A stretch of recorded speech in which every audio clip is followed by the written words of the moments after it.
December meeting for Jefferson County Industrial Development Agency.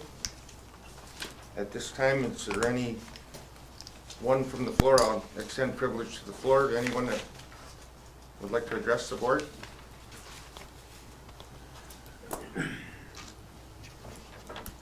There's none. We have minutes from our November meeting. Is there any additions and or corrections? Nobody, I don't know if it's appropriate, if there's like 3 or 4 undone things, I can either ask them here, or we can kind of bring them up later on unfinished business, and I'll just make notes of them. You suggest what they are, or suggest how to handle that. Are they correct in the minutes? No, they're correct. Okay. This is a question Then- of, then they're mark- not done. Yeah, So mark as I'll put them on unfinished, unfinished then, okay. please, Thank you. yeah. So on the minutes, all in favor, or motion to accept? Make a motion to accept. Second. All in favor, aye? Aye. Opposed? Carries, thank you. And I have a motion to, and a second to accept the audit. I'll make a motion to accept the audit as presented by Brian and Liz. Second. Discussion? All in favor, aye? Aye. Opposed? Motion carries, thank you. Moving right along. Treasurer's report. Page 55, our balance sheet, excuse me, so our unrestricted funds are down 193,000 from prior period. Pilot are down 525,000 from prior period. Loan down 75,000. Convergence is up 200 for their fee application. In total, we're down 614,000 from prior month. The total assets are down 623-ish thousand. Current liabilities, as we go down through, we're down 473,000 from prior month, and our fund balance is down 148,000. On page 56 of your board packet, and I hope these are the same page numbers, because I have the unupdated one. I think so, yeah. Okay. The page 56, our income statement. We started out the year 1,100,000 lower budget than prior year, so we're staying 85,000 per month is break even. We actually earned about 15,000 less than prior period from the current month, which is just 10,000. The total operations, we break even would be 78,000 per month on a break even. Excuse me, 90,000 per month on a break even. We're spending about 78,000. So again, on a linear basis, we're not spending as much as we budgeted. On a revenue side, we're not earning as much as we budgeted, which is not the way business should work, but that's the way the statement reads. The page 58, our balance sheet. So quick assets are about 5.25 million, which is down 200,000 from prior period. Grants and receivables about 1.48 million. We're down 450,000 from prior period. And then the miscellaneous bad debt, et cetera, is down 75,000 from prior period. Total current assets, as previously stated, 615,000 lower. Total assets 622,000 lower from prior period. Total current liabilities lower by 474,000 from prior period. Page 50, sorry, in the 60s now. Where are we? 68. Just looking at all of our RLF and pilots and things, so just pointing out Metro Paper, we had agreed to have further discussion around or before March, before it comes onto the tax rolls. I think that was the last discussion to actually decide to do something with that, so that's still out there. There's 2 payments. We want to get to a point where it doesn't turn into a long-term situation, and there are. We're having regular dialogue. There's lots of avenues this could go, so we'll just leave it at that. As far as revolving loan fund, we are pointing out Wright Brothers is behind again. They did make a payment recently, unless that's been updated, but they are still in arrears a couple They payments. have, since this was printed, they made the September payment, Okay. however, they're still 3 months behind. Yeah, okay. So, and benchmark is current. Okay. They came current. with Good, it. good, good. But I point out, look at the micros, no Yeah. one's past due. That's, yeah, RC's gone, so everything's updated. Skewed Brewing, that letter they received, they actually held their word and got everything We cleaned got up. another payment from them yesterday. So that's very good. So that's the treasurer's report. I move to accept it presented. Do I have a second? Second. Any discussion? All in favor, aye? Aye. Opposed? Motion carries. Loan review, page 74. You're gonna be sick of me, I can keep talking. So we had two items which have resolutions and one more, just an update. I'll start with the last one, RC Spot, since it's, we just talked about that. They recognized, as we sent them a letter about some payments in arrears and moving equipment. They have gotten everything up to date. We discussed at the loan review committee that there really isn't any great risk where the equipment physically sits. We still have lien rights on it, and it didn't cause any loss of jobs in Jefferson County. So we kind of got ourselves up to date that it was really a non-issue, but we discussed it. We diligently evaluated, and the applicant is now up to date on their payments, so that's actually worked out quite positively. First one that had a resolution associated with it, our loan review committee met with Bob Gould. He's planning to open a UPS store near Alex Bay. He put together a fantastic portfolio of data, and with the help of, I think, the Small Business Development group. Very, very articulate, very well presented, very well done. Our loan review committee did recommend for the board to consider the 40,000 5-year amortization at a rate of 5% as presented and as requested by that applicant. You want me to pause while you go through resolutions, or go to the next one? No, we'll take them one at a time. Okay. Resolution number 12.13.2018-01. It's a resolution for authorizing a microenterprise loan to Robert L. Gould for a UPS store in Alex Bay, New York, in the amount of $40,000. I'll move the resolution, Mr. Chairman. Thank you. Second. It probably was one of the most complete applications. I haven't been here as long as others. It was a well-done application It was. and business plan too. Who's the bank he's working with? Watertown Savings Bank.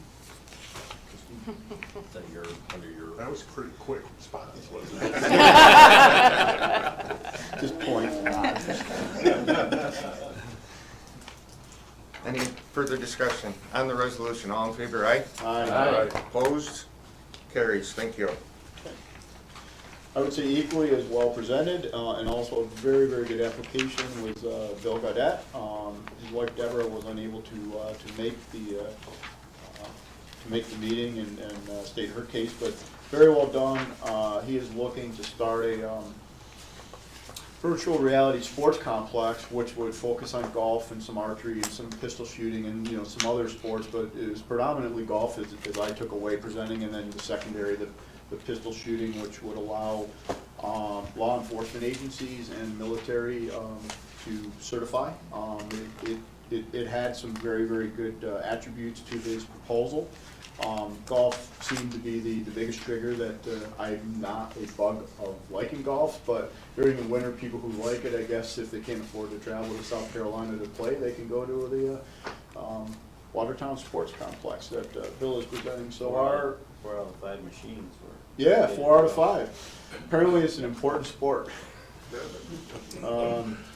So he requested, and our committee recommended our board to consider $40,000 for a 5-year amortization at a rate of 5%.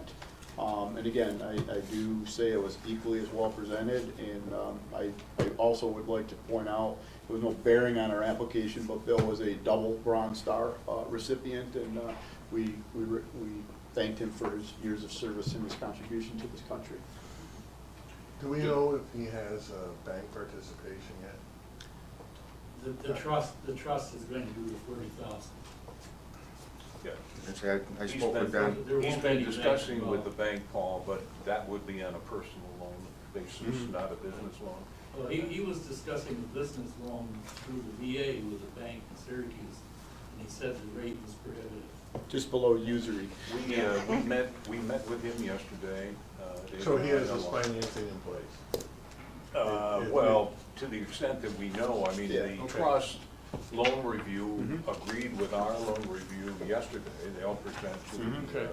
trust board meeting for the other 40. So he then, I believe, will be pursuing a $25,000 personal loan Yeah. between he and his wife to finish out the financing. And our loan is contingent upon bank participation, so it was right on the sheet. I didn't mention that, but that's a good point. There was not exact funding set up at the time. He was still evaluating options. Well, at the time there was a misunderstanding, he had stated at the meeting that he didn't think the trust was interested in doing the financing. That was just kind of miscommunication, because Don Rufford contacted us and reached out to Bill. saying, Okay, "No, very good. So the trust took conditions to reach out to him to say, hey, you want to help finance this. Yeah, So- but nevertheless, our loan's contingent upon participation. He's working with the community bank. They're just waiting for our approval and the trust. Okay.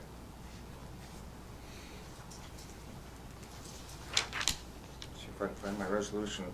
Resolution number 12.13.2018.02. It's a resolution for authorizing a microenterprise loan to William and Deborah Gaudette, Above Reality Virtual Sports Complex. In the amount, it's a microenterprise loan in the amount of $40,000. I'd entertain a motion in a second. So, A second? Any other discussion? All in favor, aye? Aye. Opposed? Resolution carries. Thank you. Just one remaining point on RC spot, because it was one of the things in the minutes. We did, I read the loan review minutes here, we suggested that we would discuss at the next committee, there was supposed to be a list of equipment and a letter sent. No, I think we kind of put that between Lyle and Joe Yeah, to I concoct think- something. I think I can handle it. Okay. And, they've agreed to give us the equipment sold, equipment Okay. purchased, so. So I didn't know if that actually needed any more board discussion, because our committee said that was the action we're gonna take. There seemed to be no Okay. risk to the agency. Right. I just wanted to bring it up, that that's what the route we decided to take. And they still have the restaurant equipment. We have a blanket. on Yeah, all it of their just so says it's- equipment, so right. it's all, that's why we agreed that the equipment still in Jefferson County is still equipment. So Right. it more than satisfies the, what our collateral for our loan. So I just wanted to bring it up to make sure that the board didn't have any disagreements or misunderstandings. Thanks. Unfinished business. We have an update from Mr. Hedrick. Welcome, Neil. Thank you. Thank you, thank you for the time to provide some information. I first wanted to clarify a couple things about the letter that the board sent, because I think there was some confusion. I unfortunately wasn't at these meetings, but I did. This is a great feature to be able to, after the fact, go back and look. And so, just wanted to clarify a few things, because I think it was presented that the document that we had issued was somehow a draft document. In fact, that was not the case. In the Article 10 process, once your application is deemed complete, prior to the hearing, you go through a discovery process, much like a civil proceeding, where there are interrogatories. In Article 10, they call them information requests. And so, the Department of Public Service issued an information request related to pilots.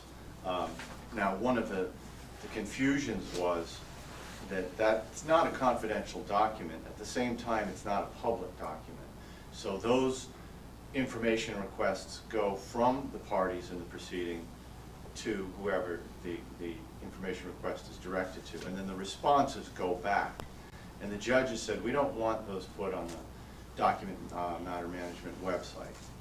Again, not confidential, it's not anything that is improper for the board to have, but in fairness, it's also not a public document.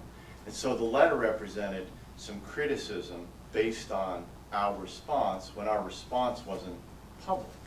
And so the applicant overstated X, Y, Z.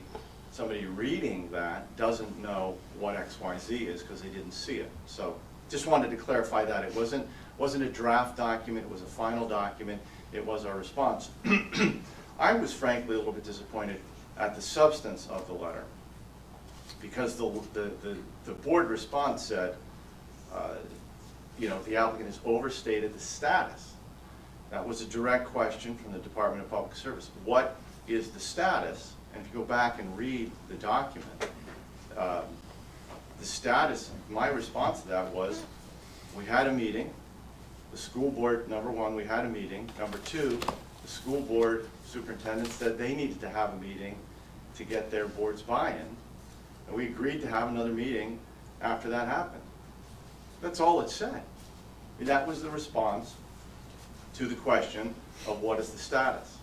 So, again, it's disappointing that, to me, that precipitated the board feeling a need to say that the status of negotiation was overstated, because that's all that was said. So anyway, I just want to clarify that. It wasn't a draft document. It wasn't on the DMM. It came to the board however it came to the board. That's really neither here nor there. But it was a response to a document that the general public doesn't have. So if there are any questions on that, I'm happy to answer those. As far as the project is concerned, we were originally slated to have a hearing starting this past Monday, and that would have brought forward a process that should have resulted in a decision sometime in July.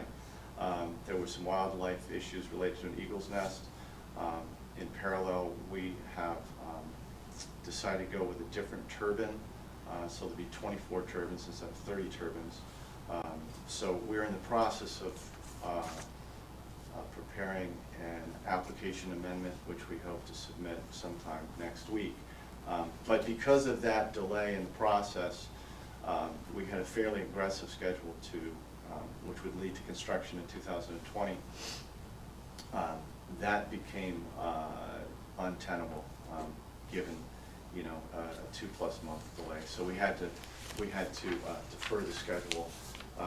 There's seasonality of construction because of the fact that the wind farm's on an island, and with the ice in the winter, it makes navigation to the island for equipment and so forth not possible. So anyway, this delay and amendment has shifted the project from 2020 to 2021. We're interested to work with the IDA and hopeful to have discussions and negotiations moving forward. So that's the update. Going from 32 to 24, is it the same output? From 30 to 24. Yeah, it was the turbine side was 3.63 megawatts per turbine. Now it's 4.5. So you did go up. No, it's 108 instead of 108. Well, total for each turbine, each tower. To each tower, and the nameplate generator size for each turbine is bigger, yes. But on balance, the total megawatts is right about the same. Does that change the height of them? Slightly. The tower is a little bit shorter, the blades are a little bit longer, and the net is that it goes up by about 15 feet in height. Do they go over 600 feet? Yes. That will be captured in an updated visual impact assessment, simulations and so forth. Neil, could you talk about eagle's nests? I think this is an issue we hear a lot about. Can you speak to Sure. that at all? Sure. So there is a bald eagle nest on the island. We had been brought to our attention by the caretaker. We investigated it. It wasn't active for breeding when we investigated in 2017. And our experts deemed that because it wasn't actively for breeding. And I'm careful with these terms because there are contextual meanings. There's occupied, unoccupied, active, inactive, abandoned. Several terms in different agencies in different states, it has different meanings. In some states, if it's not successful, and if bald eagles are not hatched in a particular year, it's known as inactive. In New York State, there's different criteria, and whether it's successful or not doesn't dictate whether or not it's an active eagle's nest. Anyway, it was observed. The determination was because it wasn't being used for successfully fledging eaglets in that season, that it didn't need to be disclosed. DEC and I think others disagree with that, and so the judge deemed that it was material to the application and said you need to go back and update any documentation related to wildlife and so forth to reflect the presence of an eagle's nest there. So Neil, in light of changing the numbers and the height change, does that affect the scope of the project to where they would have to go back around and review the impacts of a higher one versus a shorter one in the process? Article 10 has, and I don't know this chapter and verse, but they have modifications and revisions and so forth. They have standards that speak to a threshold where it would be more of a restart, maybe not back to the preliminary scoping statement. And then there are other more minor modifications. They do contemplate that turbines might move as much as 500 feet, and so we've for the most part kept within those footprints. So I guess the judges will ultimately make that decision. It's not 100% black and white, that you can change it this amount, and any more you have to go back further. Mm-hmm. So there's some subjectivity to it. But we think the turbines are all in the same locations. The project hasn't increased in size. Sound levels are the same as they were before. So there's a lot similar. Yeah. The over 600 feet, and I don't know this chapter and verse to use your term, I thought it was a totally different thing with aviation lighting for FAA. And I know before in past reports to this board, you indicated you would in fact apply for that special lighting. I think it's ADLS. And to date, I don't see that it has been applied, so are you going to renew that application with the FAA Yes. and look at that? Yes, yeah. Okay. So you have to file, I think it's 7460. You just file your turbine coordinates and they go through a process. Mm-hmm. One of the significant thresholds is 500 feet. Mm-hmm. Everything over 500 feet is automatically going to get a presumed hazard. Mm-hmm. Notice of presumed hazard, right? And it just, what that means, it has to be circularized, it goes through more scrutiny. Ultimately, whether it's above or below 500 feet. Okay. So 600 isn't a threshold, it's 500. 600 is not. I thought 600 was, so. 700 is. I believe 700 and over requires a mid-tower light. Okay. That was gonna be a follow-up question. There's no additional lighting, it's just the No fact additional that lighting. currently, the lighting that's in your application is kind of fixed and strobing versus that stuff you spoke about where it turned on with approaching aircraft. And again, I speak under craft, Well, and it's I don't know all not, these yeah. terms. It's not different, it's what's different about it. So anything over 200 feet has certain lighting requirements. Then that's a red strobe only at night, and there's a specification for how long the pulse is and how much time between. So what the ADLS system does is it deactivates that unless there's an aircraft in the vicinity. Okay.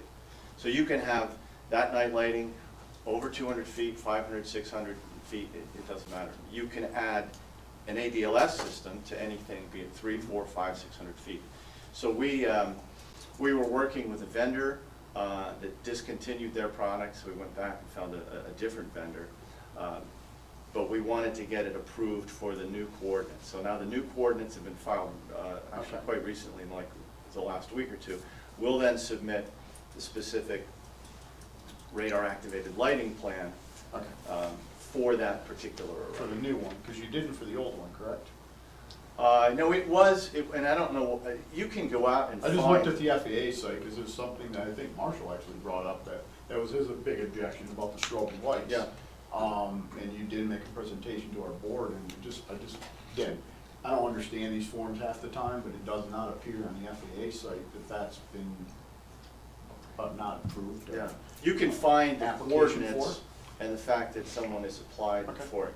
So we'll give you the coordinates If you're and the doing height. it, take your word on it. Well, I think what happened, I think the coordinates is one thing. The ADLS application, I don't know whether that becomes public or not. What we did do with the former array is we had filed for it. And then the FAA came back and said, we need this additional technical specifications for that system. And then when we went back to the vendor to obtain that information, they said, we're no longer going to carry this product.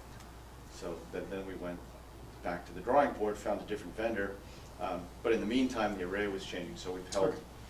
Yeah. But that was, if the ADLS hasn't been filed for, we'll file for it shortly.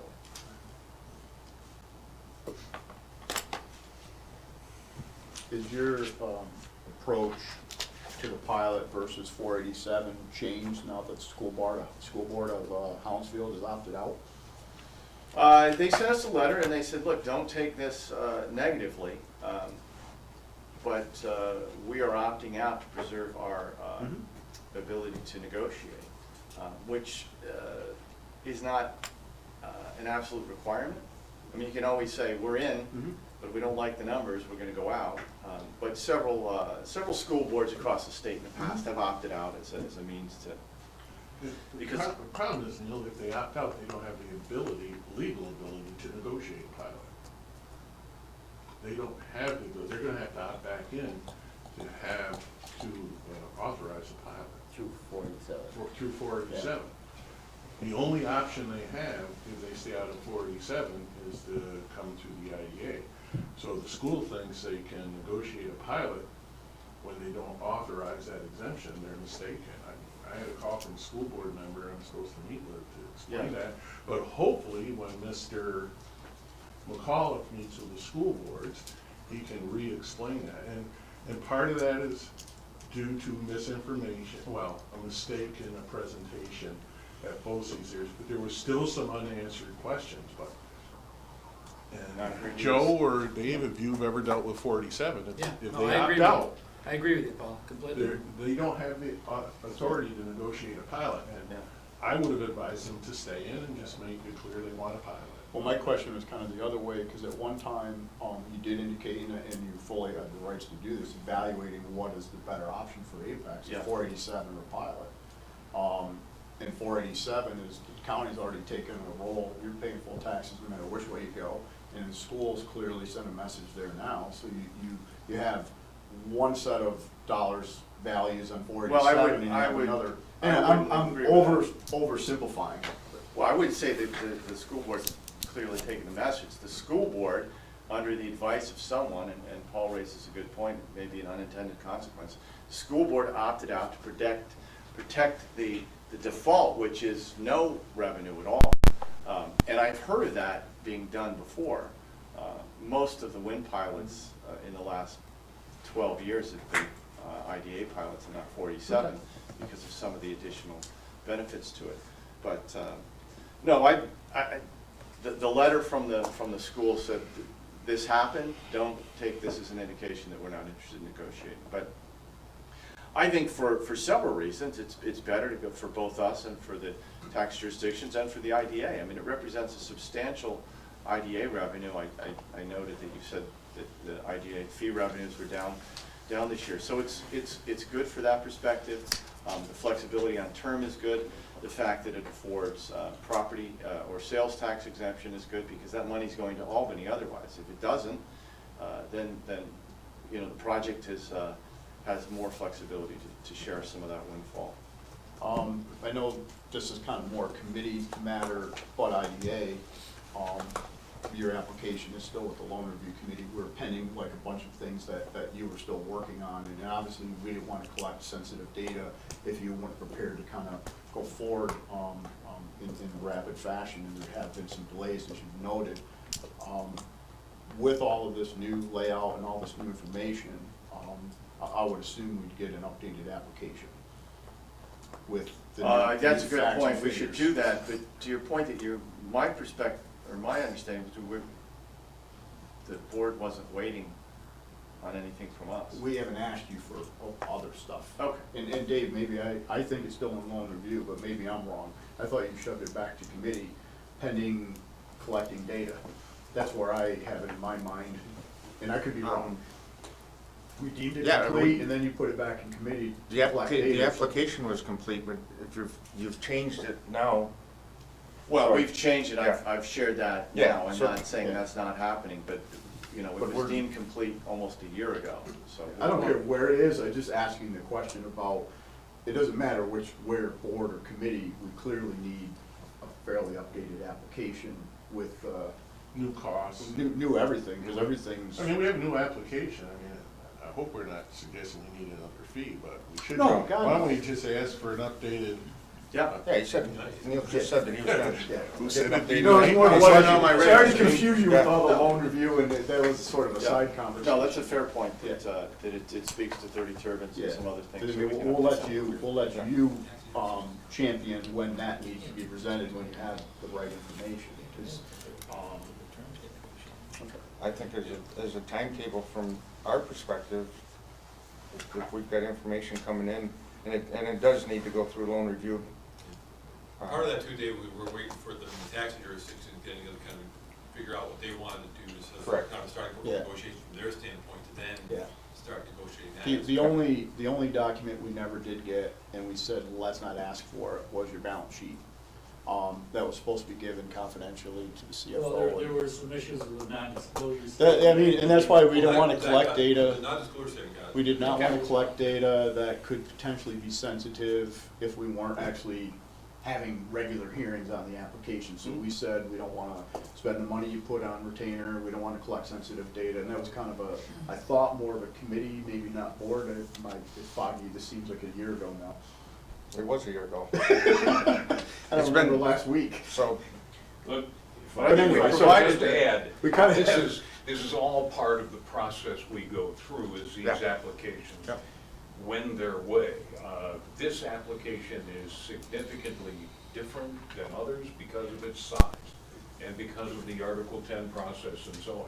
We're going to see a number of changes through this process, and Neil will work to update those. I anticipate, otherwise we won't move forward, so you'll see. Well, I updates think coming. Article 10 has dragged the process out is what the problem is. We typically don't roll Exactly. 2 years on an application. Yeah, that's what Well, we're gonna the Article 10 was supposed to expedite the process. But New York State. I'm gonna go, I sent an email to Don and Dave, and we talked about unintended consequences, and I'm gonna talk about something because a town of Hounsfield resident, and Tim's probably gonna wanna chime in, is the recent zoning amendment, I think, raises huge issues for this agency, where it has unintended consequences.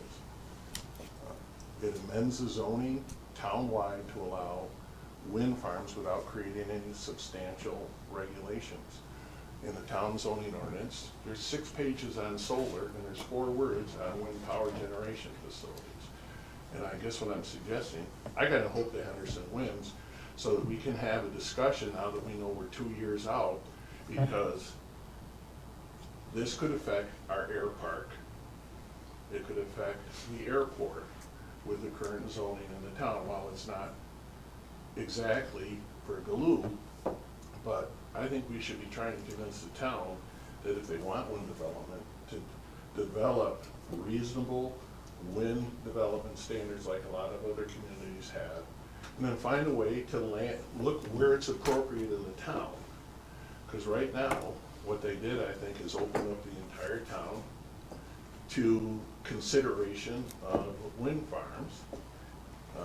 But they don't even define in the ordinance now what a wind power generation facility is. And if you remember, Neil's former, I think he was a partner, Bill Moore, had suggested a 5-town farm early, a couple of years ago. And I think that as an agency, when general municipal law requires us to consider whether or not a project is in compliance with local zoning and our comprehensive plan, that we need to ensure that happens. And I'm not sure with the recent zoning amendments that occurred. And I think, Don, you misunderstood me. I don't want to get involved in litigation on this, but I think we have to have a discussion. If we're going to support a project, we have to make sure it's in compliance. And I think it was a quick fix that is too quick to clarify the issue of whether or not wind farms were allowed under the current zoning. So, and I think that's a discussion we have to have. And I know it's not our place to tell the town what their zoning. Exactly, that's what I was gonna, it's not, But at it's some not our. point, we have to, under general municipal law, decide whether it's in compliance, a wind farm in that area, so we have 2 years now, it sounds like, to try to convince the town to come up with reasonable restrictions or guidelines for the placement of a wind farm. Well, it's 2 years to our completion. We expect to get back moving forward with Article 10 in a matter of some weeks. So, Okay. I mean, in the original application, it was, everything hinged on the 2010 approval of the previous school. And since 2010, the town had redone their comprehensive plan, and they followed through on their comprehensive plan and developed solar guidelines, but no wind guidelines. So I'm suggesting that we should urge the town to follow through on their comprehensive plan and develop comprehensive wind legislation. Not saying to outlaw it, but right now, there's no setbacks from property lines, there's no fall zones, there's no. I mean, I would agree with Dave, I don't know if this agency should get into that role. Maybe the county should do something like that, but I don't think this is the Planning or role of this something. agency to do that, is it, Paul? Well, I'm thinking we need to make the suggestion that they do just that, work with the county planning board to come up with that. Because at some point, it's going to come down as to whether or not we feel it's in the best interest of our community. Don has said it a bunch of times. It wouldn't be hard for them to accomplish that. There's enough templates out there. The town of Orleans, they Absolutely. use for a template. The town of Clayton is getting ready to, I think. And get none off of their them, duff and none of attempt. them strictly prohibit. But do you think wind turbines in the proximity of the airport is in the best interest? I mean, I'm sure the county's gonna wanna weigh on where in that quadrant of the town. So my suggestion is to Tim, to take this opportunity and look at the other ordinances and develop something and work with the county to get them in place. Not saying that you outlaw turbines, but you find a way to land it where it's appropriate.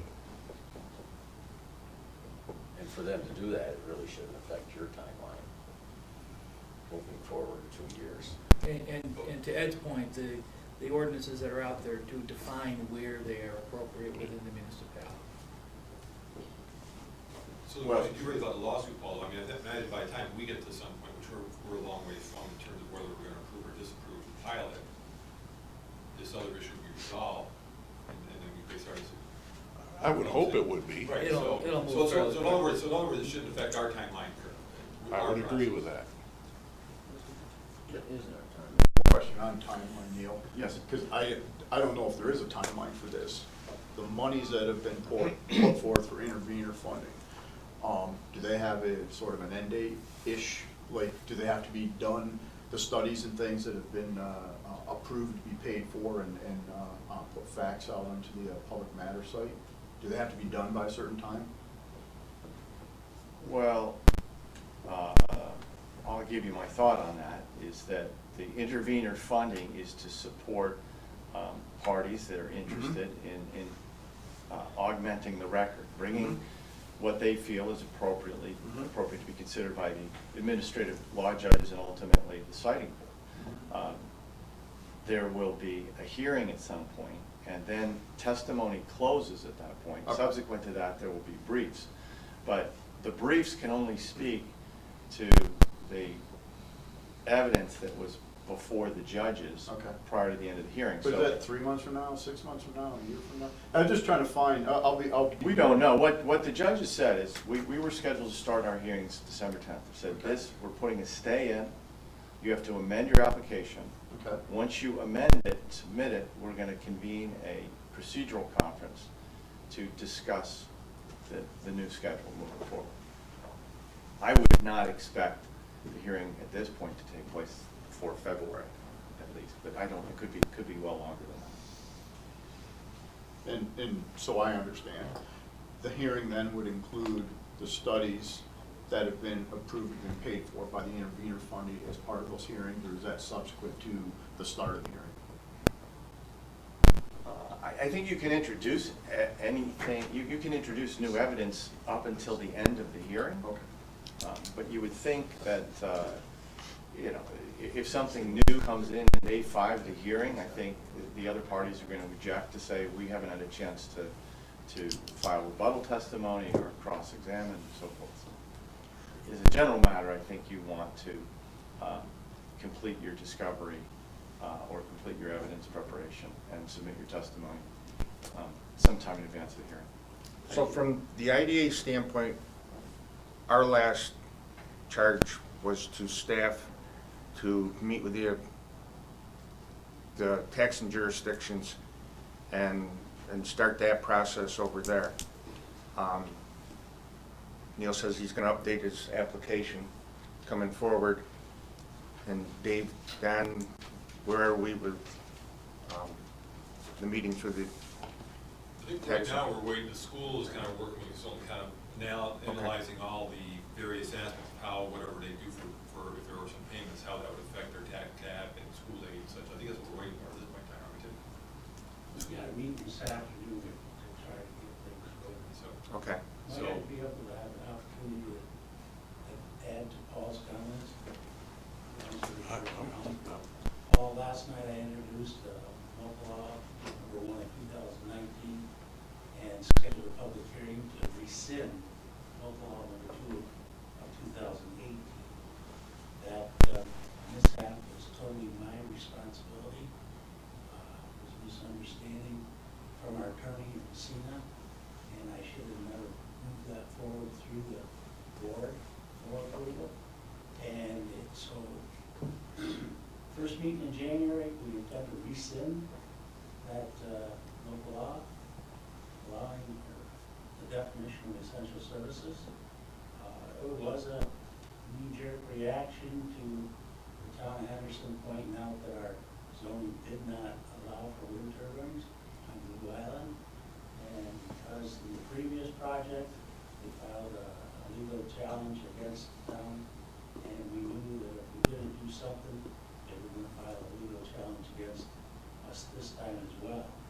And so it is our intention to get with Mr. Dorsey and Andy Nevin to work up a wind project law for the town of Huntsville. Very good. You understand my biggest concern is we need to do everything to protect Watertown International Airport. Not only is it for commercial and general aviation, but it's also in the Fort Drum air control system. And if you were, I have a lot just on the backside of the airport, and all last night they were flying helicopters in and out doing touch and go. So for more than just Galoo, we have to make sure, as a town resident, that we protect the airport and we try to decide where appropriate and reasonable restrictions. And I'm glad you understand my comments. So it's not that you should ban them, it's that I agree with your comments. I Okay. don't know that we're going to rescind that. so you save everybody some money. May I comment briefly? First of all, this board needs to be very cognizant of what its role is in this process. And if necessary, perhaps we need to get legal advice on that.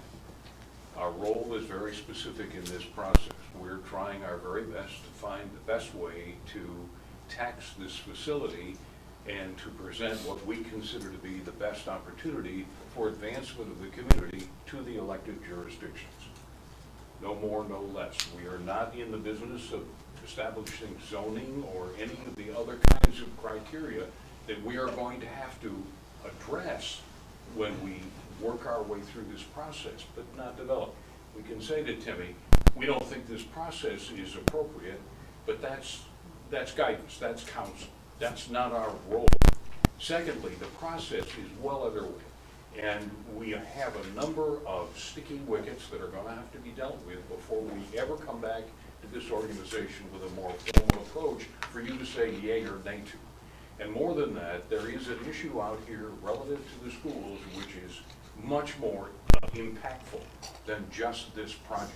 And we need to be very careful that as we discuss this, we don't step into a minefield here and create a situation that's going to cause even more problems down the road for every other project the IDA deals with. So please, let us work our way through this. For all the other issues we have, God knows we have a lot of issues with respect to Neil's project, but there are other issues at stake, and all of this is in a composite that we're trying to sort through right now. We've, as Paul pointed out, we've hired Mr. McAuliffe, who I think is one of the best legal minds in the state relative to these things. If you guys disagree with this, please say so, to help us work through some of these issues. You gonna say something, Joe? No, he's the expert. No, I He's know also that. a partner, so. That's what I was saying. Mr. McAuliffe co-wrote section 487 Joe's got of his the real errands property over tax too. law. He Yeah. was one of the primary authors of the legislation, so if you want to know what the intentions are and how it works, Yeah. you talk to the people that helped write the legislation. Right. So, and that's what a large part of Maple Ridge is under 487, not a pilot. The original Maple Ridge project was a 487 pilot, not an IDA pilot. Okay. So, Thanks, I Neil. understand what you're saying, Don, but, you know, for everyone, Article 10 is new. In the past, it would have been us reviewing the approvals by the town.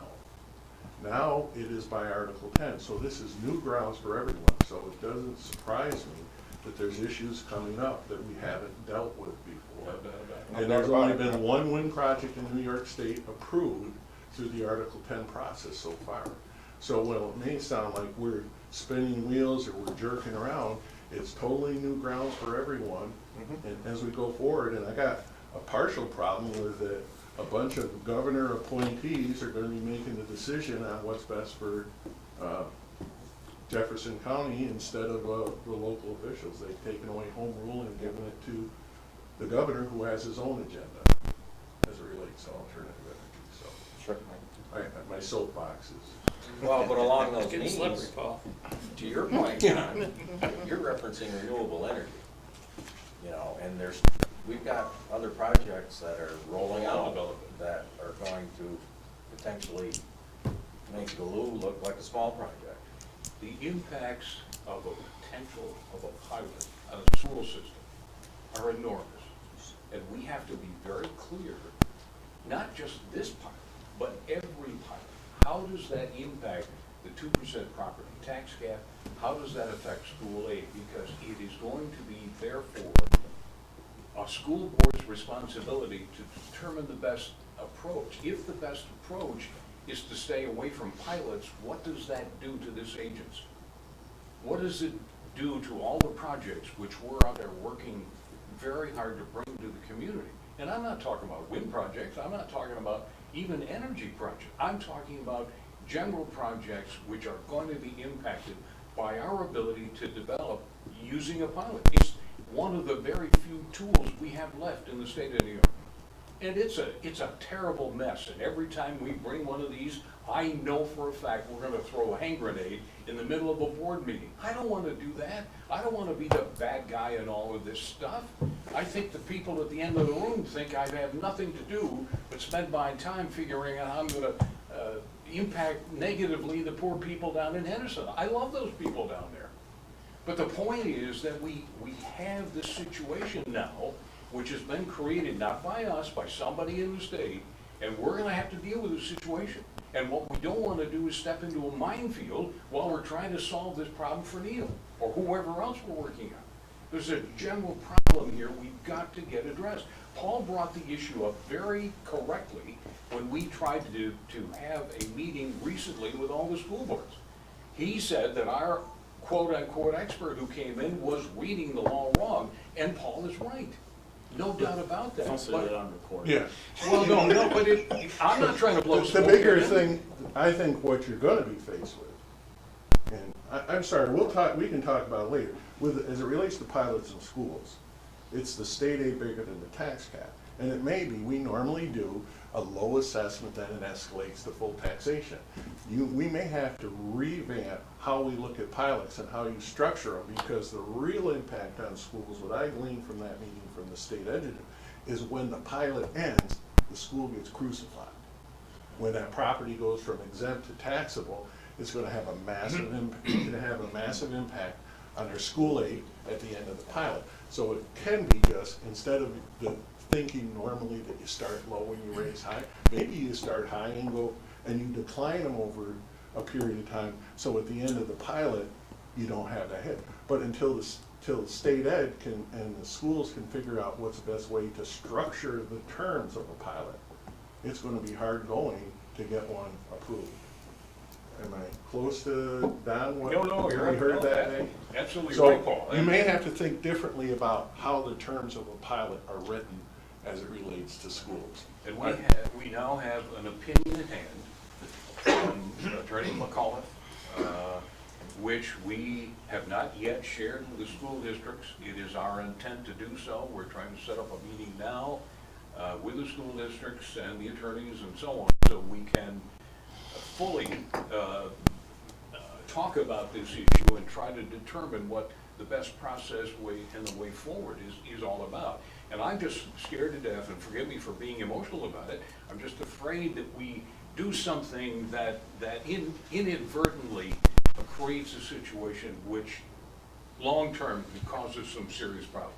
As far as I can see, the problem we're dealing with now is statewide. This is not just a Jefferson County issue, but that doesn't make it any less important for us, if I can answer. So we've got to get there because of, if no other reason, because of Neil's project. We've got to get some answers here. We may be headed in the wrong direction if we're not very careful. And that's all I'm asking is for patience as we try to get through all of this. It's formative, as Paul points out, Article 10, new to us. I mean, we're seeing reactions from the town, we're seeing from the school district reactions, we're seeing from the county, we're seeing reactions. We need a holistic approach on behalf of our community. We can't independently picket this issue and hope to find the right solution. Not gonna work. We gotta sit down together and work this damn thing out. Otherwise, we're gonna be in trouble. I think some of this Yeah, is that's resulting from the cost of projects now. A pilot would be $3-4 million pilot versus 200 million. So now you're talking about a project that's 200 million, 150 million dollars. That's a different scenario against the tax base when it expires versus a $2 or $3 million Absolutely. pilot from years past. Different animal. It's a different animal, and we're trying to, we gotta figure out how to deal with that. Exactly. And the cumulative effects are much different. Right. And you guys Exactly. have The been charge right. of this agency, I want to correct one thing, my opinion, the charges of this agency is to weigh a project to make sure its benefits outweigh the detriments, to create prosperity for this county. Not looking after a town or a school district, it's the county prosperity. So that's just, I'm going to say it differently. I just wanted to get to the point, that's why I was asking the questions about the meter studies. There's some I'm interested in. We still need a cost benefit analysis for all projects that personally satisfy me that there is a creation of prosperity for the county. You can't trade off one place has a gain and one place has a loss and there's zero. That's a zero-sum game. That's a loser for me. That's a nothing. That's a solid no. So just let you know, that's my charge on things. Very narrowly focused. My charge is to keep the meeting moving. There you go. Thanks, Neil. Thank you, Dick. Thanks, everyone. Thank you, Neil. Unfinished business. Rob, you had a couple questions? Yeah, there was a couple things in the minutes. We'll get into the resolution. So we talked about RC Spot.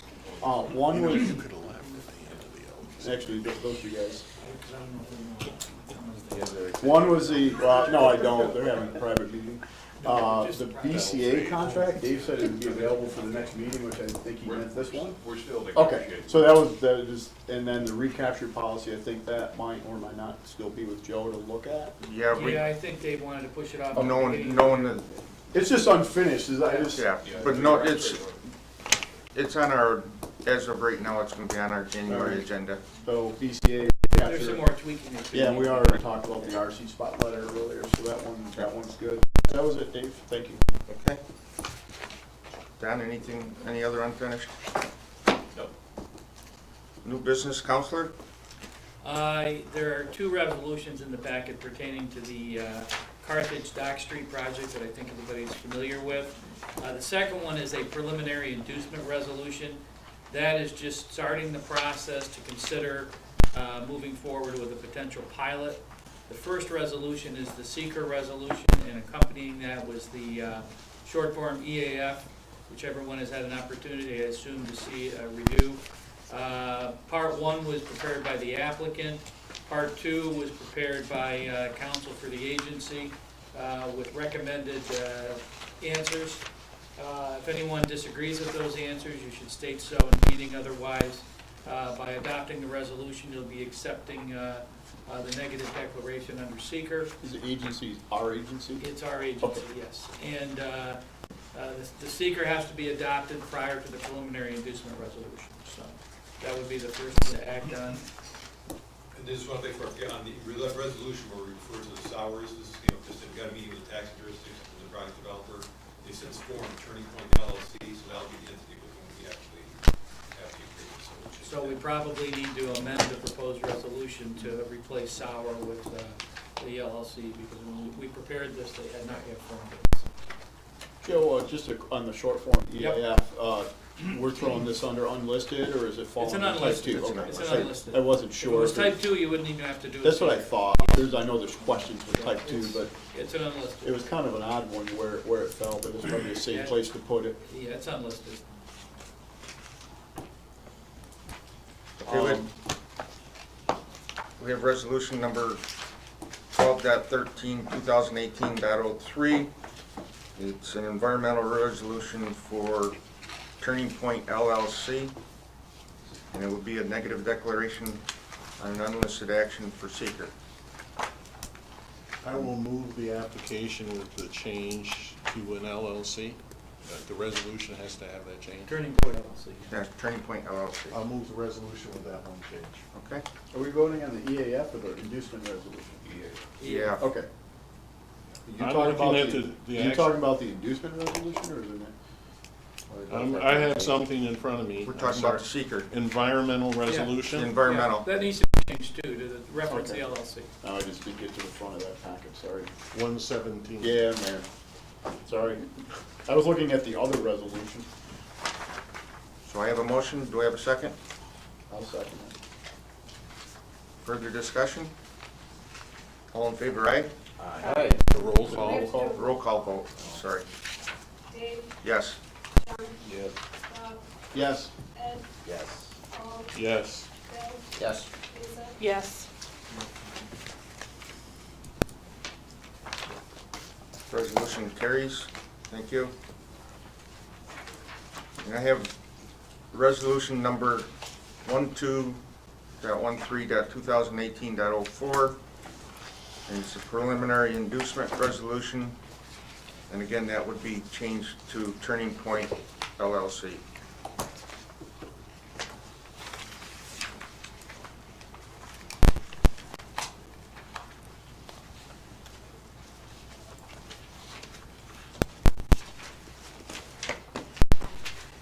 And I'd entertain a motion and a second on this resolution. We'll have discussion after. Absolutely. I'll move the resolution. Second. Discussion. Could you just, I was changing my resolution, talk about the discussions with the taxing jurisdictions. Going to need to have you Yes, repeat so yourself. Don and I had a meeting yesterday with tax jurisdictions and developer, and Joe is at the meeting, we have updates on the village side. So the village is working with the developer on just some parking issues, working on, they got a memorandum of agreement they're working on now, which they expect to have, I guess, ready by next Monday perhaps. And then, so they actually, they want to bring their resolution according to the pilot, they're going to go to next Monday, which is, as I showed you in the schedule, that's been kind of the day all along with the village. The school board superintendent and one of their members, actually Ken Burrow, was there yesterday. They also, I was originally planning on them doing it in January, they said they'd like to, if possible, so we'll see, they'd like to bring it before their board on Monday as well. And the town board, Paul Smith said, they had a meeting the night before, said they were ready to vote on it last night, but we don't have a resolution. I said, yeah, wait for us to get our thing done first. So they're gonna do, they want to shoot for December 31st, the next town board meeting. And then in the meantime, we're gonna be setting up a meeting, Bob Hagman was at the meeting, we're gonna set up a meeting with some of the county legislators, talk to them directly about it. And that timeline-wise, we're still looking for the county, coming for their finance and rules committee in January, so it'll come to the full legislature for the February 5th legislature meeting. And then we would bring it to our board 2 days later, our board meeting on February 7th for final approval. Of course, doing a public hearing. Dave, could you spend a minute talking to the board about adaptive reuse as opposed to this pilot supporting a restaurant? Yeah, so I mean, this project is $1.5 million project. It is getting some substantial grant funding from the state. You know, there's $770,000 grant from Empire State Development, which, again, they're supporting it not because of retail, but because that Restore New York program is just what it says. It's for restoring buildings, structures in your community centers that are in danger of falling down and coming to light to the community. Woolworth Building had a Restore New York grant a few years back. This last round, in addition to the Carthage project, Steve Bradley's building on 4th Street, Seaboard, Buckley Building had one several years ago in Carthage. So we're looking at, if you look at our criteria, even in terms of what it is, where it's really about saving a structure that's down there that is left. As Wayne said at the meeting yesterday, the village president, if Scott walks away from this because he can't get the incentives to make it feasible for him, he goes, this is going to cost taxpayers $80,000 easy to have to tear that building down, demolish it. So here we're looking at the project that can restore that. And Paul Smith made the point too. He goes, he's saying, even if that business fails, we still end up with a property that's got some value on that riverfront, and someone else can come in and take over or something. So we're looking at basically this redevelopment, that downtown center by restoring a building that's in danger of falling down. That's been delinquent for, I don't know, 20, 30 some years. The point is, if we were to take the short view and consider this as a restaurant we were trying to incentivize, we wouldn't bring it to the board. The reason it's here is because it speaks to some very core issues for our communities. And it's not just, in this case, it's Carthage, but if you look at every one of our communities in the county, you're gonna find buildings that need to be something done with them. If they aren't done, then there's going to be an expense to demolish, and those buildings will come out of productivity. In this case, we incentivize to try to get a private developer to go in there and provide a service to the community, which in this case, all of the community entities really want to see. So we're hoping you will look at this from the greater, point of view, what's trying to be accomplished. And just for the information, a couple of my contemporaries, one out of the Buffalo area, have been very successfully using this program, and it's helped a great deal to restore downtown Buffalo to something of what it used to be. And hopefully, we're picking at these issues, but they're issues that are important to every single one of us in the city of Watertown or Carthage or Adams or wherever we happen to be. So that's what we're trying to do. And just in terms of how long, go ahead. No, you got a point. Just one more thing in terms of how long this has been important to the community. I mean, I've been here 9 years now. Before that, I was working for Tug Hill. Probably the last 15, 20 years, we worked with the Tug Hill Commission, worked with that community, some downtown planning, revitalization planning. And that building, they've done a number of conceptual drawings over the years, kind of portraying what that building could look like if we get someone in to redevelop it. Being sort of, basically, they visualize something sort of a riverfront restaurant or something with some outside eating, something to draw people downtown. And in fact, just before the Sauer purchased the building, the village had actually gotten some grant funding to have a feasibility study done on that. So you have something to hand someone who's in there and saying, look, that building, yeah, it may be dilapidated, but it's still structurally sound. It can still be saved if something's done soon. So that was actually gave the purchaser some confidence in proceeding with the project to make them realize it was feasible to make the investment in this building and bring it back. I got a question, sorry. Jumping in there, senior. Well, I senior had member. started to ask a question earlier, and I don't He think did raise his hand first. mine's really simple. In here, and I know it'll be part of the process, it indicates there's no site plan reviewed, which seems a little peculiar.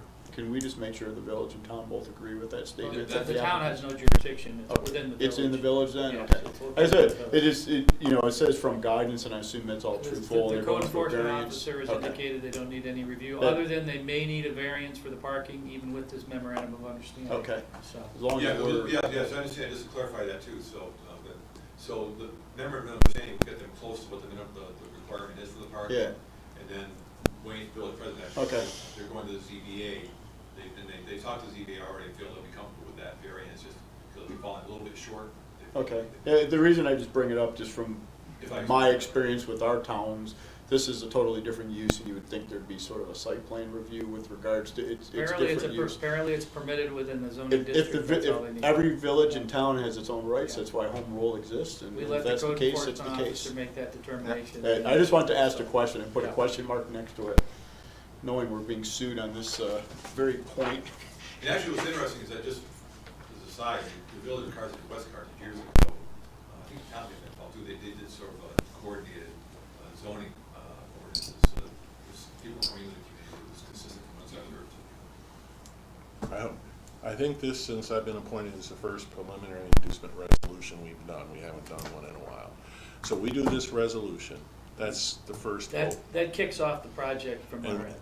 sets a public hearing where the public can come talk about the terms of the pilot, or will the pilot agreements have to be, pilot terms, I should say, will they have to be in place prior to a public hearing on the inducement I don't resolution? think the final terms have to be in good place because they could change in the meantime. Right. Okay, Yeah. and then it'll It's be just the fact- back. I think it's just the fact that we're providing a benefit. So that kicks it off, we have a public hearing, and at some point, terms will be finalized, and then it's back in front of this board for final action. Yes. And that's the process. Which we don't expect What's that your year. time frame? So timeframe is, village will be looking at their resolution Monday, the 17th. If we can get it to them in time, we will expect to bring it to them in January. The school board will also. I'm thinking our last vote. Our last vote will be February 7th. Yeah, after everybody else has reviewed the vote. Looks like a good project. It is, and I'll just add a little something to paint a picture of the significance of that project. I think we can look to Watertown. Maggie's on the River is probably a parallel project to what they want to do with that dock street. Good point. I have, for 15 years, my beef processor is in Crogan, so I go through Carthage, and I have looked at that property. The cost to rehab it is prohibitive. It is a gem that has fallen by the wayside, but its location and what they've done with the development there, the corner of Carthage, and the fact that it's a restaurant, it could be problematic down the road. But I concur with the analysis that should the restaurant fail, somebody else can pick it up, and we're not inducing a lot of money. We'll give you the pilot, the first 2 years will be doubling the revenue we're getting. The next 2 years are going to be 4 times and 5 times, and then it comes. And we're not starting at 100% tax abatement, starting at 80, right?